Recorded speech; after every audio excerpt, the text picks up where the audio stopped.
Vi ste danes prijela kar 2 nagrade. Ja, in res to je. prve nagrade. Res je, ja.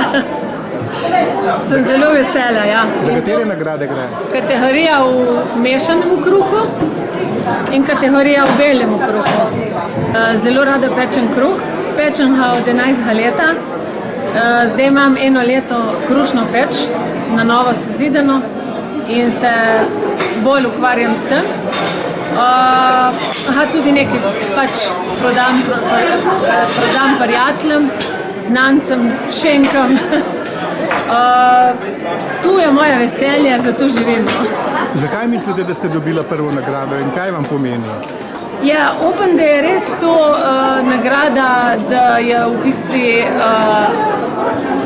nekako priznanje za to, ker že dolga leta delam na tem, da bom naredila domač kruh tak, ko so ga delale naše none, no, mi po primorsko rečemo none. Na kaj vse pazite? Treba paziti in na moko, in na sestavine, in na temperaturo, in vse. V bistvu vsakega pomalo. No. Kje dobivate moko? Moko zdaj večinoma kupujem v trgovini. No, in je iz trgovinske moke? Z trgovinske moke je zgleda dober kruh, ja. Ja, tako. Ja, čestitam. Ja, hvala lepa. Tu je en dobra odskočna deska zame za naprej, no. Tako da ja, hvala lepa.